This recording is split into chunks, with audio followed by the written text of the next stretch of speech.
नमस्कार साथियों, स्वागत है आप सबका प्रबोध क्लासेज के यूट्यूब चैनल में। साथियों, आज मैं आपके सामने एक वीडियो ऐसा लेके आई हूँ जिसके माध्यम से हम ये जान सकेंगे कि जो अपन जिस लेवल की या अपन जिसकी भी तैयारी कर रहे हैं, जैसे आप ग्रेड फर्स्ट की कर रहे हो या फिर सेकंड की कर रहे हो, अपना जो हिंदी साहित्य का इतिहास है, इसमें से हम कितना क्या पढ़े और कैसे पढ़े कि अपन जो सिलेक्शन है वो ले ले। ठीक है।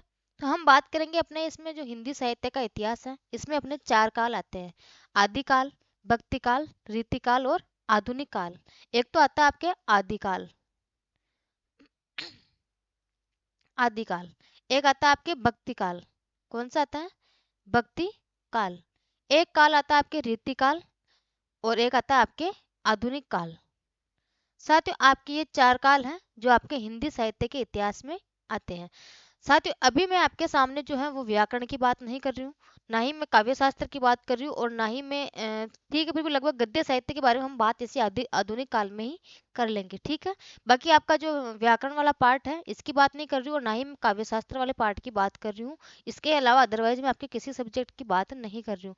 सिर्फ मैं अभी आपके सामने हिंदी साहित्य का जो इतिहास है, इसमें से कितना पढ़े और कैसे लेवल तक का पढ़े और पिछले एग्जाम में कितना लेवल तक का पूछा गया है, जिससे कि हम फालतू की चीजें ना पढ़ के और जो अपनी जो एकदम करेक्ट जैसे लिमिटेड चीजें हम वो पढ़ के सिलेक्शन ले ले।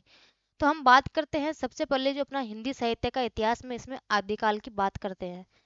साथियों, मैंने जहाँ तक आदिकाल के अंदर देखा है, अब तक के अपने जो पिछले पुराने सेकंड ग्रेड के पेपर हैं, फर्स्ट ग्रेड के पेपर हैं, वो आपके जो संस्कृत डिपार्टमेंट के जो पेपर आते हैं, आपके जो पेपर होते हैं ना ग्रेड फर्स्ट के और सेकंड के, उनके भी मैंने पेपर देखे हैं। 5 7 6 साल पुराने पेपर देख लिए मैंने। ठीक है। उनमें से मैंने देखा अब तक आदिकाल में से कैसे प्रश्न पूछे गए थे। अगर हम यहाँ आदिकाल के बारे में बात करें, उसमें आदिकाल के सबसे पहले आपको आदिकाल में से ये बात तो जरूर ध्यान रखना पूरे आदिकाल में से, कि सबसे पहले एक कवि और उनकी कवियों के द्वारा जो रचनाएं हैं, जैसे आपके सिद्ध साहित्य में जितने भी कवि हैं उनकी रचनाएं आपको ध्यान रखनी है। राष्ट्रीय साहित्य की जितनी रचनाएं हैं उनकी ध्यान रखनी है। आपके अमीर खुसरो हो गए, विद्यापति हो गए, आपके नाथ साहित्य है, इनमें से भी आपके नाथ साहित्य में जो उनकी रचनाएं हैं वो तो आपको ध्यान में रखनी ही रखनी है। ठीक है। इसके बाद हम बात करते हैं जो आपके विशेषता वाले जो क्वेश्चन है, वो अब तक किस किस में से विशेषता वाले क्वेश्चन पूछे गए थे एग्जाम में। तो आपके जो विद्यापति हैं, इसमें से आपका विशेषता वाला क्वेश्चन कभी भी बन सकता है। और इसके बाद आगे हम बात करते हैं आपके जो खुसरो है, अमीर खुसरो, इसमें से भी आपके जो है वो विशेषता का क्वेश्चन पूछा गया है एग्जाम में अब तक, जितने भी आपके पेपर हुए हैं। और इसके बाद आगे हम बात करते हैं अपने राष्ट्रीय साहित्य हैं, इसमें से भी आपकी विशेषता का प्रश्न पूछा गया है। ठीक है। और अगर हम रचनाओं के बारे में बात करते हैं कि रचनाओं वाले क्वेश्चन कहाँ से बनते हैं, तो आपके जैन साहित्य है, आपका सिद्ध साहित्य है, और एक है आपका अभ्रंश साहित्य, और एक हो जाएगा आपके नाथ साहित्य। यहाँ से कभी नाथ साहित्य में से जरूर एक दो बार कभी विशेषता वाला प्रश्न पूछा गया है। बाकी आपके जैन और सिद्ध और अभ्रंश साहित्य, इन तीनों में से आपके अधिकतर हमेशा आपके जो है कवि और रचना का नाम पूछा गया है, और वो भी मिलान चिन्ह के माध्यम से कि कौन से किसकी रचना है या नहीं है। और आपकी विशेषता वाले प्रश्न आपके विद्यापति, अमीर खुसरो और रासो साहित्य में से पूछा गया है। ठीक है। अब इसके बारे में हम बात करते हैं आगे कि एक प्रश्न साथियों आपका ऐसा पूछा जाता है जो हमेशा आपके पूछा जाता है, वो कि हिंदी में प्रथम कौन है। हिंदी में प्रथम, जैसे किस कवि ने हिंदी में प्रथम नाटक किसने कौन सा माना है, प्रथम कवि किसने माना है, प्रथम महाकाव्य किसने माना है।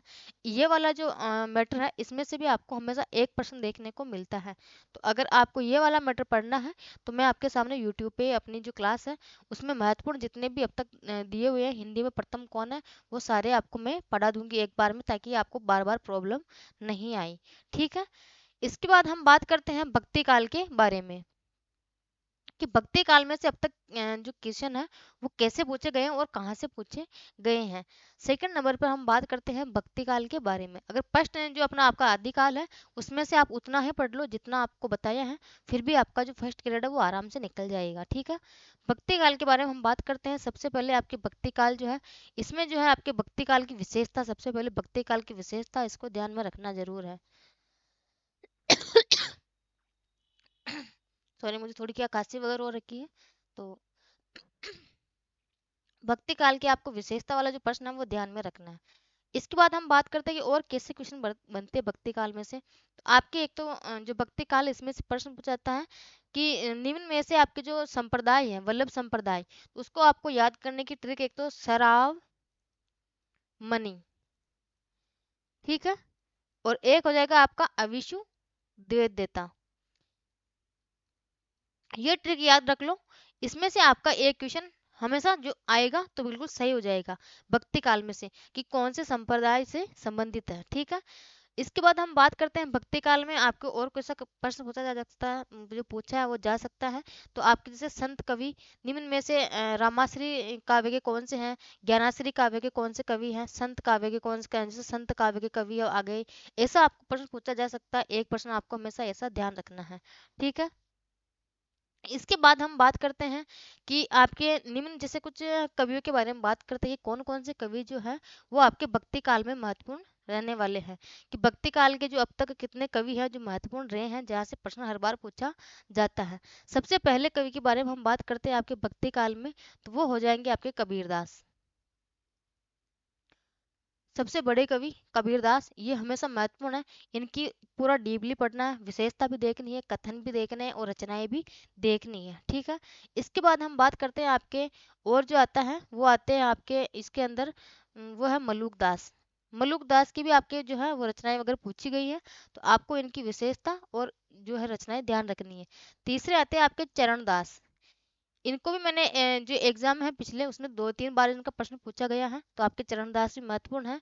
आपके जो है और बिहारी, ये आपके वैसे रीतिकाल के हैं महत्वपूर्ण, तो बिहारी को भी आपको ध्यान रखना है, ये भी इनका बहुत महत्वपूर्ण प्रश्न है। इसके बाद आपके जो बहुत महत्वपूर्ण प्रश्न बनता है क्रम वाला, कि कौन सी जो आपके कवि है इनका क्रम पूछा जाता है, कि आपके निर्गुण भक्ति परंपरा के कवि कौन है, या फिर राम भक्ति काव्य परंपरा के कौन है, कृष्ण भक्ति काव्य परंपरा के कौन है, निर्गुण के, सगुण के, इनके बारे में आपको जरूर ध्यान रखना है। एक प्रश्न आपके जरूर बनता है जो आपके अष्टछाप कवि हो, कौन से अष्टचाप वाले कवि आते हैं, इनमें से कौन सा अष्टचाप का कवि है या फिर नहीं है। तो आपके ये वाला भी बहुत महत्वपूर्ण है कि अष्टचाप के कवि कौन से हैं या कौन से नहीं है। इसके बाद आगे हम बात करते हैं कि आपके एक बच जाते हैं विठल नाथ के शिष्य, विठल नाथ के शिष्य, विठल नाथ के शिष्य, इनके बारे में भी आपको बहुत प्रश्न पूछा जाता है, ठीक है। अब इसके बाद हम बात करते हैं कि जैसे आपके कुछ प्रश्न ऐसे पूछे जैसे प्रेमाख्यानक, प्रेम मार्गी जो आपके जो भी हैं कवि, उनकी रचना के बारे में, तुलसी की रचना के बारे में, ईश्वर की कल्पना कैसे की थी, संत मत की साधना कैसे हुई थी, ये इनमें से भी आपके जरूर जो है एग्जाम में प्रश्न बनते हैं, ठीक है। और अब इसके बाद हम बात करते हैं इनमें से और महत्वपूर्ण और कौन कौन से कवि हैं। तो आपके एक रासो साहित्य है ना, वो आपके जो इधर रासो साहित्य आता है आपके पृथ्वीराज रासो, उसमें आपको एक प्रश्न, जैसे आपके एक प्रश्न तो फिक्स है कि अष्टचाप कवियों में से आ जाता है, ठीक है। एक आपके ये संप्रदाय में से आ जाता है कि कौन सा जैसे सराव मणि संप्रदाय के जो कौन है, तो अविशु देवदत्ता, आपको ये ट्रिक ध्यान में रखनी है। कबीरदास आपके महत्वपूर्ण हो गई। इसके बाद आपके विठलनाथ के शिष्य महत्वपूर्ण हो गए। और इसके बाद हम बात करते हैं तो आपके जो रासो साहित्य पृथ्वीराज रासो, उसको प्रमाणिक मानने वाले, और एक आपके अर्ध प्रामाणिक और एक अप्रामाणिक, ये भी मानने वाले आपको महत्वपूर्ण ध्यान रखने हैं कि आपके प्रामाणिक किसने मानने हैं, अर्ध प्रामाणिक को सर पानी ला दो ना एक बार। अर्ध प्रामाणिक मानने वाले कौन है और अप्रामाणिक मानने वाले कौन है, ठीक है, इसके बारे में आपको ध्यान रखना है। इसके बाद आगे हम बात करें आपके जो रीतिकाल है, वहां से आपके कहाँ से महत्वपूर्ण प्रश्न पूछे जाते हैं रीतिकाल में से। तो रीतिकाल के बारे में हम बात करें आगे आपके रीतिकाल के, सबसे पहले तो आपको रीति शब्द का अर्थ क्या होता है ये आपको ध्यान में रखना है, कि रीति शब्द का अर्थ क्या होता है।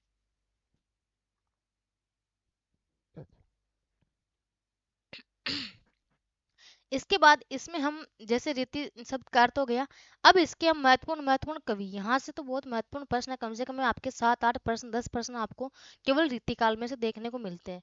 कम से भी कम 10 प्रश्न मान लो आपके, है ना।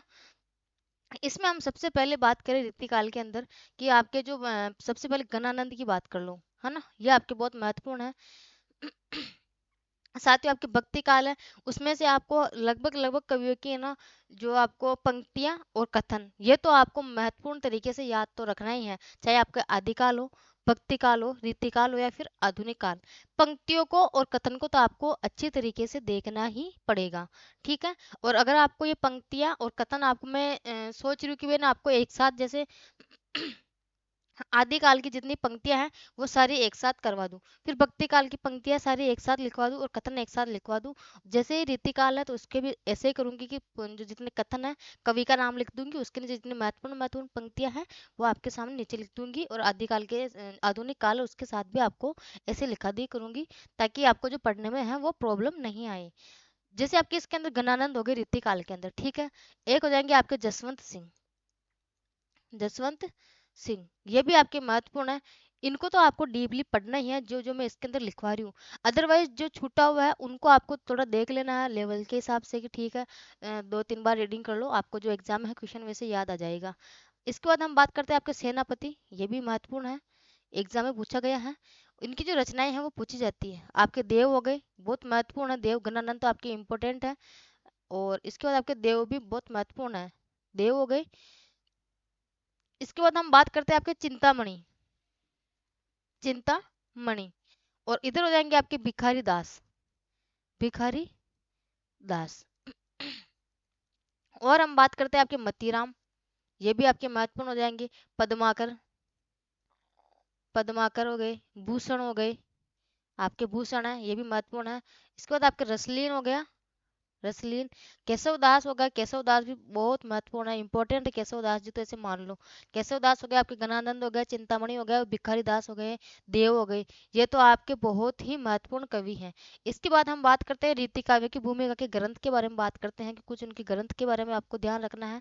तो आपको महत्वपूर्ण महत्वपूर्ण कवि जो है इनके बारे में तो आपको अच्छे से इनका जो इनकी विशेषता, इनकी रचनाएं और इनकी जो कथन है वो, और कुछ पंक्तियां हैं, इन जो इतने से कवि है इनके बारे में तो आपको पूरा कंठस्थ याद, एक एक बात याद होनी ही चाहिए।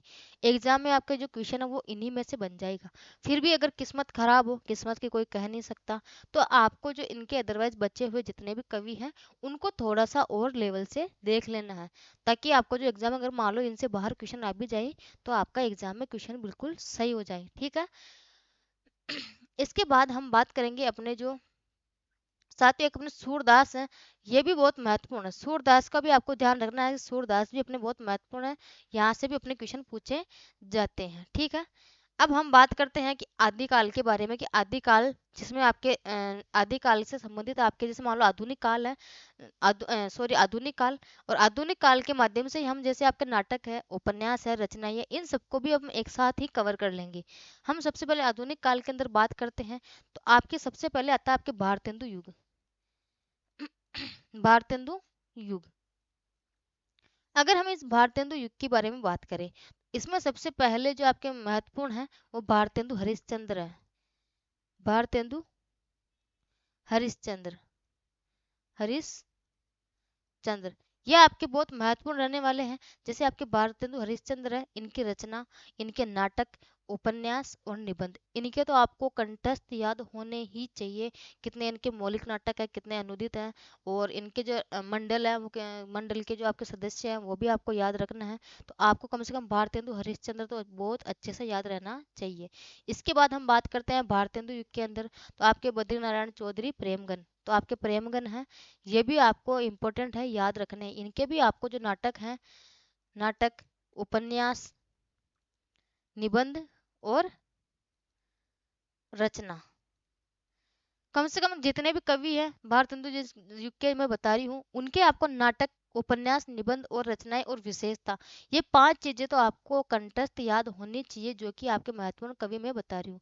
तीसरा हो जाएगा आपका प्रताप नारायण मिश्र, प्रताप नारायण मिश्र हो जाएंगे। ठीक है।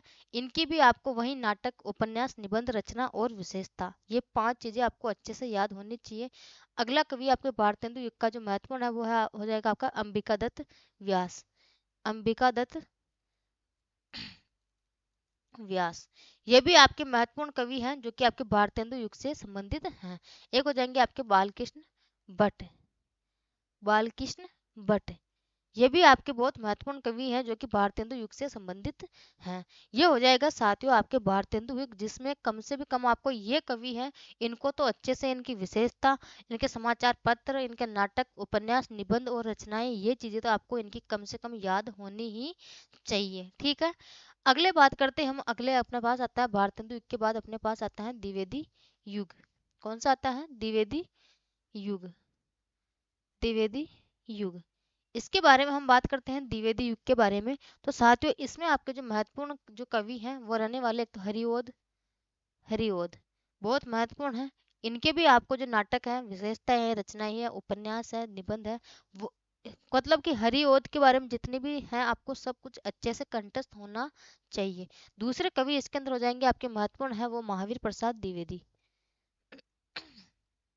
महावीर प्रसाद द्विवेदी जी, ये भी आपके महत्वपूर्ण हैं जो कि द्विवेदी युग से संबंधित हैं। अगर हम महावीर प्रसाद द्विवेदी के बारे में बात करते हैं तो इनकी सरस्वती पत्रिका जो है उसके अंदर जो उसके संपादक जो मंडल है उसके 5 सदस्य हैं, तो उनको आपको अच्छे से याद रखना है, वो भी बहुत महत्वपूर्ण है। सरस्वती पत्रिका के मंडल मंडल के सदस्य, सरस्वती पत्रिका मंडल के सदस्य कितने हैं? 5 है वो। पांचों को आपको याद रखना है। अगर किसी को याद नहीं हो तो उसकी ट्रिक मैं बता देती हूँ। जग बाबू राधा की खत्री, इस माध्यम से आप ट्रिक के माध्यम से आप इसको याद रख सकते हो। ठीक है, इसके बाद हम बात करते हैं द्विवेदी युग में तीसरे कवि आपके महत्वपूर्ण है, वो है श्री निवास। कौन से हो जाएंगे? श्री निवास। और चौथे कवि हो जाएंगे आपके मैथिली शरण गुप्त। मैथिली शरण गुप्त।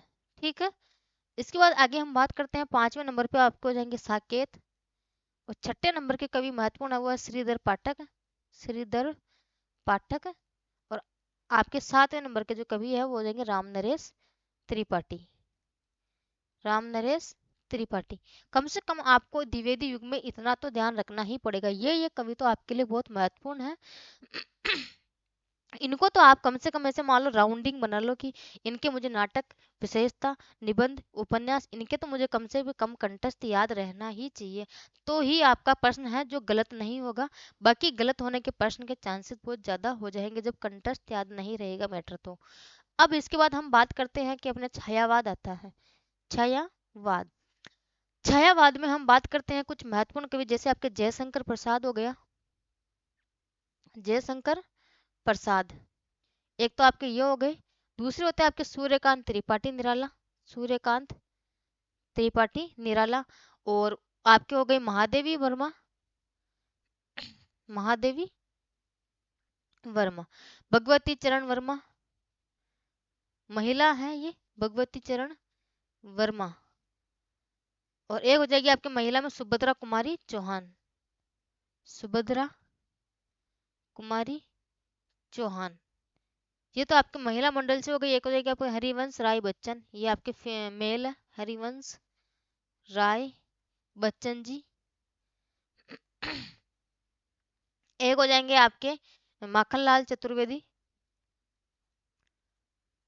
माखनलाल चतुर्वेदी जी। रघुवीर सहाय। रघुवीर सहाय। एक हो जाएगा आपके धर्मवीर भारती। एक हो जाएगा आपके सुमित्रा नंदन पंत। सुमित्रा नंदन पंत। एक हो जाएंगे आपके नागार्जुन। ये आपके कुछ महत्वपूर्ण हैं जो आपको कम से भी कम इनकी डिटेल तो आपको अच्छे से ध्यान में रखनी ही पड़ेगी, तब जाके आपको अच्छे से इनके नाटक, जो आपके जैसे आपके महादेवी वर्मा है, इनकी रचनाएं वगैरह आपको अच्छे से ध्यान में रखनी पड़ेगी। जो आपके महिला है, इनमें से ये 3 बहुत महत्वपूर्ण है। हर बार इनमें से कहीं ना कहीं क्वेश्चन जरूर पूछा जाता है। ये 3 तो बहुत आपके महत्वपूर्ण है। बाकी अदर जो भी हैं आपके महिला, उनके बारे में आपको नॉलेज जरूर, उनके उनके भी जो है आपको कहानी वगैरह याद रखनी है। ठीक है, इसके बाद हम बात करते हैं साथियों, एक जो अपने प्रश्न है वो आता है कविता। नई कविता आती है अपने, एक नई कविता नाम से है नई कविता। इसमें आपको साथियों जो है नई कविता में इसको इसमें जो मैं है आपको बता देती हूँ एक बार, नई कविता के अंदर कि आपको नई कविता के माध्यम से क्या ध्यान रखना है, एक बार मैं आपको अच्छे से देख के बता ही देती हूँ। नई कविता में आपके जो तीनों चारों ही है नई कविता के, प्रथम द्वितीय तृतीय, ये तीनों जो कविता है आपको अच्छे से ध्यान में रखनी है। इनके जो कौन कौन से कवि इसके अंदर आते हैं, तो आपको उनका क्रम ध्यान रखना पड़ेगा, और उसकी जो रचनाएं हैं उनके बारे में भी आपको अच्छे से ध्यान रखना पड़ेगा। जैसे आपके तार सप्तक है, तार सप्तक, एक हो जाएगा आपका तार सप्तक, प्रथम तार सप्तक, द्वितीय तार सप्तक और तृतीय और चतुर्थ। आपको जो प्रथम द्वितीय और तृतीय, बिल्कुल इनका क्रम है जो आपको बिल्कुल अच्छे से याद रखना है, इनका सन याद रखना है। और प्रथम में कौन कौन से कवि आते हैं, द्वितीय में कौन कौन से कवि आते हैं, तृतीय में कौन कौन से कवि आते हैं, इसके बारे में आपको जरूर नॉलेज रखना। एक प्रश्न आपका यहाँ से फिक्स है, ये बिल्कुल श्योर है, मोस्ट है कि आपके यहाँ से एक प्रश्न जरूर आता है तार सप्तक में से, कि कौन सा जो है प्रथम तार सप्तक में से नहीं है, द्वितीय में से नहीं है, तृतीय में से नहीं है, या फिर इनका सन पूछा जाता है कि द्वितीय तार सप्तक के कवि जो है उसका समय क्या है। ठीक है, तो आपको कम से कम मोटा मोटा इतना तो ध्यान रखना ही पड़ेगा। इसके बाद साथियों हम बात करते हैं कि आपको जो है वो जैसे मैंने कहा था आपको पंक्तियां हैं, तो पंक्तियां आपको पूरे हिंदी साहित्य के इतिहास में से महत्वपूर्ण महत्वपूर्ण कुछ पंक्तियां छटनी करके आपके सामने मैं पूरी पंक्तियां लेके आ जाऊंगी, जो आपको वीडियो के माध्यम से मिल जाएगी। तो आपको जैसे आज आप ये वीडियो देख रहे हो, तो आप मेरे जो चैनल है उस पर जाके आप ढूंढिएगा, आपको पंक्तियों वाली जो वीडियो जरूर मिलेगी। तो महत्वपूर्ण पंक्तियों की जो वीडियो आपके सामने मैं लेके आऊंगी, और कथन वाली वीडियो, जितने भी कथन है महत्वपूर्ण, वो भी आपको एक साथ जो है पूरी वीडियो मिल जाएगी, ताकि आपको बार बार इधर से उधर पेज नहीं पलटने पड़े, और ना ही इधर से उधर भटकना पड़े। तो आपको ये कंटेंट तो साथियों कम से कम हिंदी साहित्य के इतिहास को पढ़ना ही पड़ेगा, तब जाके आप सिलेक्शन के किसी किनारे पे रहोगे, या फिर सिलेक्शन ले पाओगे। हिंदी साहित्य के इतिहास की बात की मैंने, अभी आपका गद्य साहित्य में बहुत महत्वपूर्ण कवि है, उनके बारे में ध्यान रखना है। और इसके बाद हम बात करते हैं व्याकरण में से भी, व्याकरण का भी साथियों मैं बताऊंगी बहुत महत्वपूर्ण, कि यहाँ से आपके 2% जरूर है, तो दो ही प्रश्न आने वाले हैं वहां से। तो किसी दिन में बैठ के मुझे टाइम मिलेगा, तब मैं आपके सामने व्याकरण की और काव्य शास्त्र की भी जरूर वीडियो बनाऊंगी। ठीक है, तो अगर आपको मेरी वीडियो अच्छी लगी है, तो आप वीडियो को शेयर करें। और साथियों आशा करते हो कि आप इसी रणनीति को बना के ही आपकी तैयारी करोगे, तो जरूर आप सफलता पाओगे। ठीक है, तो धन्यवाद।